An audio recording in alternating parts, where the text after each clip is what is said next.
Hey guys, it's Justice from the Newbury Report, and today we're going to be talking about Friday Night Lights, the TV show. I want to give some thoughts about it and some points of criticism towards the show, but I do want to say that I do absolutely love this show.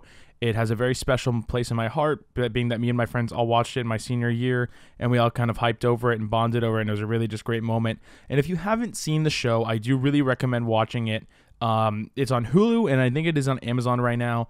I'm not too sure about the Amazon. I've heard that it's on Amazon, but I'm not 100% sure about that. I do know it is 100% on Amazon. That is actually what made me finally make the big push to the $11 a month for no commercials, because I was so tired of how many commercials there were in the Friday Night Lights episodes. They're actually incredibly frustrating, in my opinion. I needed, just full and buy all the shows on DVD or all the episodes.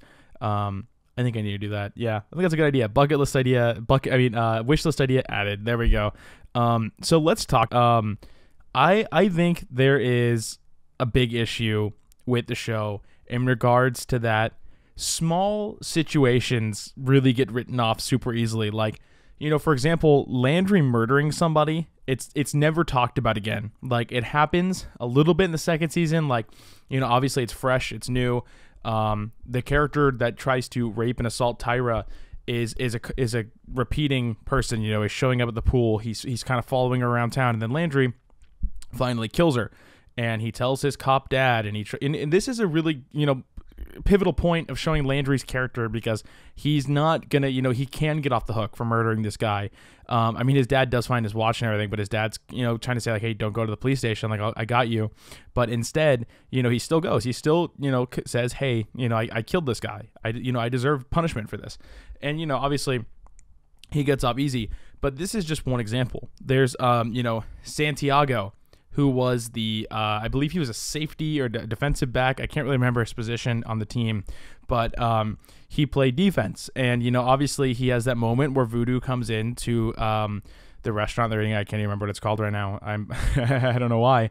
He comes to the restaurant, and he calls Santiago a bunch of racial slurs, and Santiago gets mad at hearing Matt and Landry's friend Castor saying how football's stupid, and he winds up, like, beating the shit out of him. And that happens, and then it's just kind of like, okay, like, you're off the team, you lied to coach, bye. And that rightfully so, that's a good way to kind of write the character off. But the problem becomes is it feels really forced. It feels like it's a forced moment that's added in, because obviously it's like Jason, everyone, okay, I'm gonna say this real quick. Everyone loves an underdog talk in sports and movies. It's a really common scenario in movies and shows, and I think that's what one of the most amazing things in the first season is. You got Matt Saracen, this kid who never thought that he'd see the light. He never thought that he would be able to, actually even be a starting quarterback. He holds some kicks, he's a place kick holder for a little bit, but he's never going to be like the next Jason Street or anything. And that is why it becomes this underdog story. This kid who was never supposed to play comes out there and plays and takes him to state. But this moment feels like it's kind of just like, yeah, we lost our top defensive player. That was also another obstacle added to the mountain they had to climb to win state. Like, it's kind of like, okay, like, I guess it shows Coach's character, like, the same way with the whole Voodoo thing, but it also is just kind of like half-assed. Like, obviously the Voodoo situation happens that we would hate Voodoo when he came back to state, but it also just isn't really the biggest deal. The next one, I don't know why it bothers me, but why the fuck is Landry a kicker when they go to East Dillon? I never understood that. Obviously, he has the pivotal moment when in their season where I think they won like 2 games, including the Dillon game against the Lions, against the Panthers. He gets the winning field goal. But here's the thing, and here's my idea behind it, is it's like Landry plays a tight end, and in case you don't really understand football positions, a tight end typically blocks, does short little catches, and can do some running plays a little bit. More often than not, he doesn't.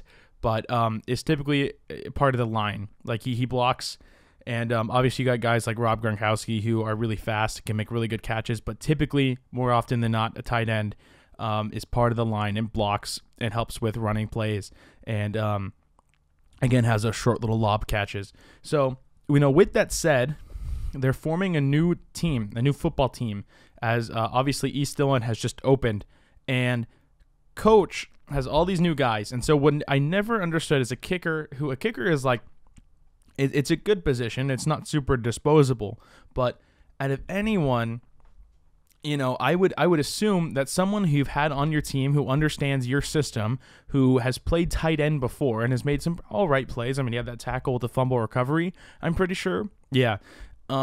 Like someone who understands your system so well, I would assume that you would immediately be like, oh yeah, like you're playing tight end, or maybe even a different position. Like, oh, hey, maybe, like you're going to play like fullback or something. I don't know. Not fullback. Fullback wouldn't work, but like, hey, you're going to play this position since you already know my system. You know what I expect. Like, you're going to go play the position you were playing over there because it seemed to work out pretty well.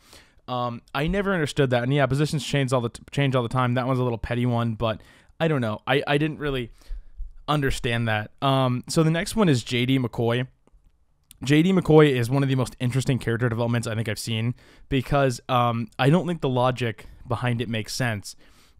Here's why. So if we go back to season 1 again, Coach is picking up food with Julie.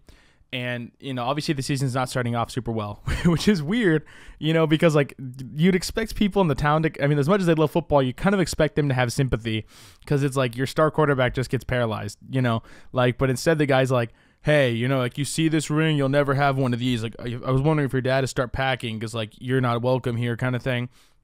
And that's for losing just a few games. This kid, J.D. McCoy, takes them to state, shits the bed, and then has Matt Saracen come in who almost bails him out. Almost bails him out. But this kid shits the bed. And for some reason in season 4 is this big popular guy. How the fuck does that make sense in a town that is so concerned with football and loves football that much? I get it in the beginning. If you feel bad for JD. JD is this kid whose dad is really just imposing his will on him, and I think that's kind of relatable. I think we've all known someone who doesn't really like sports, but, it's kind of pressuring on them from their parents, obviously for reasons such as scholarships or, maybe they played sports as kids or they didn't really fulfill their sports dreams as their kids, and they try to get their kids to live it out for them so they can live, like, vicariously through it. But, that's kind of how I felt with this one. But it just really, again, you feel bad for him, and then it's kind of just like, this kid's a fucking asshole. Like, how he throws Julie in the pool or whatever. Does he? I don't know. He picks up Julie. That's all I remember. But, it's kind of like, I don't like this kid. And it doesn't work. And here's the last one that I know I'm going to get a lot of hate for, and a lot of people are not going to really understand me for, but I wish that Tim Riggins was written off at the end of season 3. His character development is actually really hard to watch because we have this kid, he's kind of always doing the right thing. You look at the situation with Julie Taylor where Julie gets drunk at the party and he protects her from getting taken advantage of by that guy, and then he brings her home and Coach thinks that he's trying to sleep with her and he's like, you need to get out, and he doesn't wind up telling Coach, because he doesn't want to get Julie in trouble, and that's like a really honorable thing to do, and obviously Coach tells him that. And there's certain situations like that where like he teaches Bo how to defend himself. He helps I can't remember her name, but she's the daughter of the person's house he's staying at. Mindy, not Mindy, that's his brother's wife, but he helps her with stuff, like helps her teach her to drive, takes her to school and stuff. But the reality of that situation is with season 4 is we see Tim Riggins finally go to college, and you're kind of like, yeah, like there you go. Like, Tim, you're finally going to college. You're finally going to make something of yourself. Dude fucking throws his books out the window of his car and then goes back to Dillon to work at a fucking mechanic shop with his brother. And I get it. Football isn't for everybody, especially in that level. You might want to quit and stuff, but like if that's your only option, stick with it. I don't get that. I've never understood that ideology, but it's kind of just like, he's like, it's too hard. You got someone yelling at you for every little wrong thing you're doing. And it's like, I don't get that. Like, it's so frustrating to watch him turn that down. And then right after that, he goes to jail. Like, oh God, like that's another example of how good of a person Tim Riggins is, because obviously he's like, hey, you got like a baby on the way and you got like, you're getting married. Like, Billy, you can't go to jail. I'm going to go to jail for you. And that's like, dude, hell yeah, bro. But it also is super painful to watch because like his brother obviously, had all those sports things going for him as well when he was a kid, but it just doesn't really work. It just kind of is like, okay, I don't like this. I really don't like where this went. Tim Riggins, this guy who was being recruited by hundreds of colleges, is now in jail. Yeah. And to reflect back, as I was just reminded of one of situations where they kind of just get written off super easily, is also the drug dealer that Tim Riggins lived with. And, I posted this to the Friday Night Lights subreddit, this exact conversation I'm having with you guys. And I said that this was written off super easily, and someone reminded me that he does run into him again in season 4 when they're selling the stolen wire. Here's the thing, is you have someone who is dealing incredibly hard drugs in Dylan, and Tim steals money from him. And all that happens is he's like, you better have my money Friday or something's going to happen to you. And nothing fucking happens after that. Nothing ever happens. And it's just kind of like, okay, what was the point of even having that in the show if it's not going to really go anywhere? Like, yeah, he runs into him again, but it's such a pointless part to it. I mean, I guess it could show character development in Tim where it's like, oh, he's in that situation, but he's still not going to do drugs and all that. But it's like, okay, was it necessary? The point begins is it necessary? Like, yeah, the whole kicking out of coach's house. I mean, like, that shows Tim's character and all that, but this doesn't really show much. It shows the lower character of him from stealing the money. I mean, granted, it is with good intentions. He's not just stealing the money. It's, it does show good intentions. But, again, it boils down to, was it necessary? Was, any of him being a part of season 4, besides having him in there to pull people in, really necessary? And I'm going to go to no.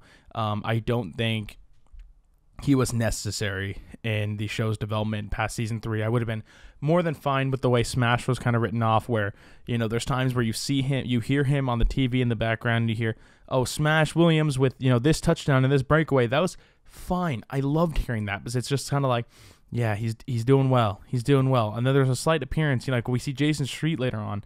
But I think, watching Tim throw his life away was more frustrating than watching Jason Street. Because, I wasn't frustrated watching Jason Street get injured, because that was kind of like, holy shit, like, that sucks. But, the problem is so Jason Street tackles the guy. Granted, he probably shouldn't have tackled him. They say that when a quarterback throws an interception, he should just immediately run to the sidelines. But, just, for protect himself so he doesn't try to tackle and hurt himself. But with that said, it's kind of like, we watch him do that, and it's just kind of like he didn't know better. He didn't know how to tackle better. But it's like Tim is sitting there, like, he has an option. Jason Street really didn't have an option. He was just kind of playing the sport. Tim Riggins has the complete option to make something of himself, but he just pisses it away for no fucking reason. And that is actually really frustrating to watch. I don't get how that's really disagreeable, because that's kind of just like watching someone with so much potential just piss it away for nothing. And it's kind of just like, okay, all right, like, that was okay. And I don't really have too many gripes towards the show past that. I think it doesn't make a lot of sense to me that the team would let go of coach after he was after he took them to state twice. I don't really understand that. Like, they let him go for this new coach who was gone after like a year, wasn't he? Like, he coached them that 1 year, and then when Dylan, he still beat them. Like, the next year he was gone. And I don't really understand that either, because it's kind of just like, all right, yeah, he's gone. Like, oh yeah, he left town. Like, he's gone, dude. Like, dead ass. Like, this guy who they fired, a state coach that had taken them to state twice. Yeah, they fired him. He's gone. Like, it's so quick. It's just, it happens so quick. And that's really all I gotta say. I don't want to drag this on for longer than I have to. I'm gonna end it with, I really do think you should check out the show. I think it's definitely worth the watch. It's a very entertaining show. I liked it. I still like it. I'm probably going to watch it after I'm done recording, after I hit stop recording on this and export it.